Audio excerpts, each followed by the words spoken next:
അത്ര കണ്ട് പരിചിതമല്ലാത്ത മുന്നനുഭവങ്ങളില്ലാത്ത ഒരു കാഴ്ചയും അനുഭവവും കൂടിയാണ്. ഇതിനു മുമ്പ് 1971 ഇങ്ങനെ ഒരു മോക്ക് ഡ്രിൽ നടന്നത്. പിന്നീടുള്ള പല ജനറേഷനുകൾക്ക് ഒരു പക്ഷേ ഇങ്ങനെ ഒരു മോക്ക് ഡ്രിൽ നടക്കേണ്ടി വന്നത്, ഇങ്ങനെ ഒരു സൈറൻ കേൾക്കേണ്ടി വന്നതുമായ സാഹചര്യമോ അനുഭവങ്ങളോ ഇല്ല. ഇപ്പോൾ അങ്ങനെ ഒരു സാഹചര്യം സംജാതമായിരിക്കുന്നു. രാജ്യം ഒരു യുദ്ധമുഖത്ത് നിൽക്കുമ്പോൾ പൊതുജനം സ്വയരക്ഷയ്ക്ക് വേണ്ടി പാലിക്കേണ്ട നിർദ്ദേശങ്ങൾ അതാണിപ്പോൾ ഈ മോക്ക് ഡ്രില്ലിലൂടെ നൽകിക്കൊണ്ടിരിക്കുന്നത്. മുഹമ്മദ് ആഷിഖ് കൂടി നമ്മോടൊപ്പം ചേരുന്നുണ്ട്. ആഷിഖ് എവിടെയാണുള്ളത്? എങ്ങനെയാണ് ഇപ്പോൾ മോക്ക് ഡ്രിൽ ഈ ആഷിഖ് നിൽക്കുന്ന സ്ഥലത്ത് ജനങ്ങൾക്ക് നൽകിക്കൊണ്ടിരിക്കുന്നത്?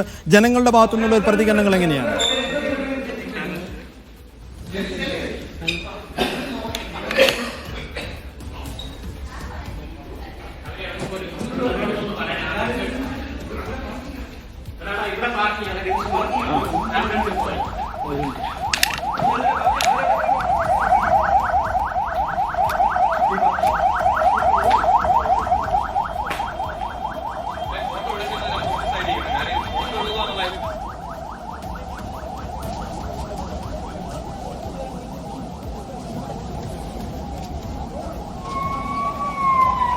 കേന്ദ്ര ആഭ്യന്തര മന്ത്രാലയത്തിൻ്റെ നിർദ്ദേശപ്രകാരമാണ് കേരളത്തിലെ 14 ജില്ലകളിൽ തെരഞ്ഞെടുത്ത പ്രത്യേക സ്ഥലങ്ങളിൽ മോക്ക് ഡ്രിൽ സംഘടിപ്പിക്കുന്നത്. 4 മണിക്ക് അപായ സൈറനോടുകൂടി ഈ മോക്ക് ഡ്രില്ലിന് തുടക്കമായിരിക്കുന്നു. 4:30 വരെയാണ് സിവിൽ ഡിഫൻസ് മോക്ക് ഡ്രില്ലുകൾ സംഘടിപ്പിക്കുന്നത്.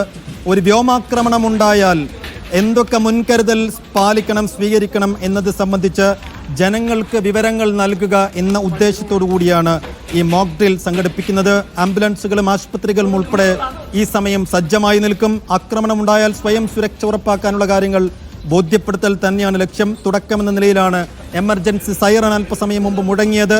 തുടർന്ന് സുരക്ഷിതമായ സ്ഥലങ്ങളിലേക്ക് ആളുകൾ മാറുക എന്നതാണ് ആദ്യ ഘട്ടത്തിൽ ചെയ്യേണ്ടത്.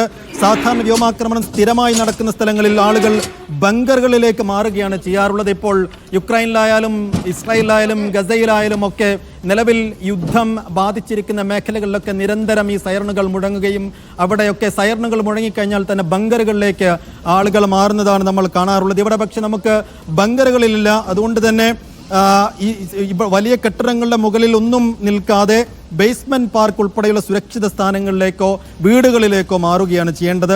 പാർക്ക് പോലെ പൊതു ഇടങ്ങളിൽ നിൽക്കാൻ പാടില്ല. അങ്ങനെ ഒരു വ്യോമാക്രമണം ഉണ്ടായിക്കഴിഞ്ഞാൽ സ്വയരക്ഷ എന്നുള്ള ഉദ്ദേശത്തോടു കൂടി ചെയ്യേണ്ട പ്രത്യേക നിർദ്ദേശങ്ങളാണ് ഈ സമയം 4:30 വരെ നൽകിക്കൊണ്ടിരിക്കുന്നത്. PR അരവിന്ദ് ഉണ്ട് ഡൽഹിയിൽ നിന്ന്.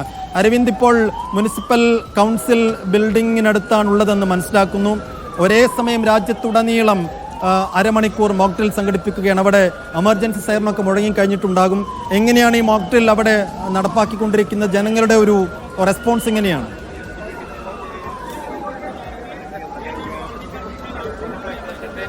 സൈഫുദ്ദീൻ, മികച്ച പ്രതികരണം തന്നെയാണ് ജനങ്ങളിൽ നിന്ന് ലഭിക്കുന്നത്. അവർ പൂർണ്ണമായും ഇതിനോട് പ്രതികരിക്കുകയാണ്. ഡൽഹിയിൽ ഇപ്പോൾ സൈറൻ മുഴങ്ങിക്കഴിഞ്ഞു. ഇപ്പോൾ നമ്മൾ കാണുന്നത് സുരക്ഷിതമായ ഇടങ്ങളിലേക്ക് ജനങ്ങൾ മാറിക്കൊണ്ടിരിക്കുകയാണ്. ബങ്കറുകളൊന്നുമില്ല, സൈഫുദ്ദീൻ പറഞ്ഞതുപോലെ. അതുകൊണ്ട് തന്നെ പരമാവധി സുരക്ഷിത ഇടങ്ങൾ, അത് കെട്ടിടങ്ങളുടെ ബേസ്മെന്റ് ആകാം, അതുപോലെ തന്നെ തങ്ങൾക്ക് സുരക്ഷിതമായ ഇടങ്ങളിലേക്ക് മാറണമെന്നൊരു നിർദ്ദേശമാണ് ഇപ്പോൾ നൽകിയിരിക്കുന്നത്. അതാണ് നമ്മളിപ്പോൾ കണ്ടുകൊണ്ടിരിക്കുന്നത്. ഒരു യുദ്ധ സാഹചര്യത്തിൽ സ്വയം സംരക്ഷണത്തിനായി ജനങ്ങളെ സജ്ജമാക്കുക എന്നതാണ് മോക്ക് ഡ്രില്ലിലൂടെ പ്രധാനമായും ഇപ്പോൾ ലക്ഷ്യം വച്ചിരിക്കുന്നത്. നമുക്കറിയാം, രാജ്യം വലിയ രീതിയിലുള്ള ഒരു സംഘർഷ സാഹചര്യത്തിലൂടെ കടന്നു പോവുകയാണ്. ഒരു യുദ്ധമുണ്ടാകുമെന്ന ഒരു ആശങ്ക പല തോതിൽ നിലനിൽക്കുന്നുണ്ട്. അതുകൊണ്ട് തന്നെ ജനങ്ങളെ പൂർണ്ണമായും സജ്ജമാക്കണം. അതിനുവേണ്ടി തന്നെയാണ് ഇപ്പോൾ ഈ മോക്ക് ഡ്രിൽ പുരോഗമിച്ചുകൊണ്ടിരിക്കുന്നത്. ശത്രുരാജ്യം വ്യോമാക്രമണം നടത്തിയാൽ ശ്രമിച്ചാൽ ആദ്യം വിവരം ലഭിക്കുക വ്യോമസേനയ്ക്കായിരിക്കും. പിന്നീട് വ്യോമസേന വിവിധയിടങ്ങളിലെ കൺട്രോൾ റൂമിലേക്ക് സന്ദേശം നൽകി. ഇതുമായി ബന്ധപ്പെട്ട സൈറൻ മുഴങ്ങിക്കഴിഞ്ഞു. ഇപ്പോൾ സുരക്ഷിത ഇടങ്ങളിലേക്ക് ജനങ്ങളെ മാറ്റുന്ന നടപടികളാണ് പുരോഗമിച്ചുകൊണ്ടിരിക്കുന്നത്. ഇവിടെ NDMC ബിൽഡിംഗിലാണ് ഞാനുള്ളത്. ഇവിടുത്തെ ബേസ്മെന്റിലേക്കാണ് ഇപ്പോൾ ഈ ജനങ്ങളെ മാറ്റിക്കൊണ്ടിരിക്കുന്നത്.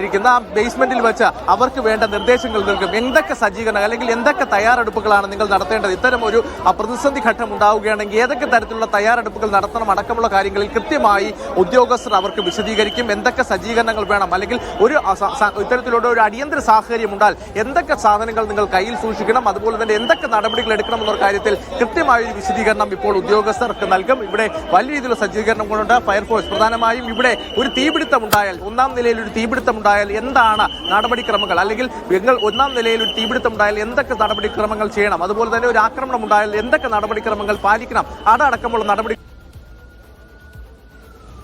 PR അരവിന്ദ്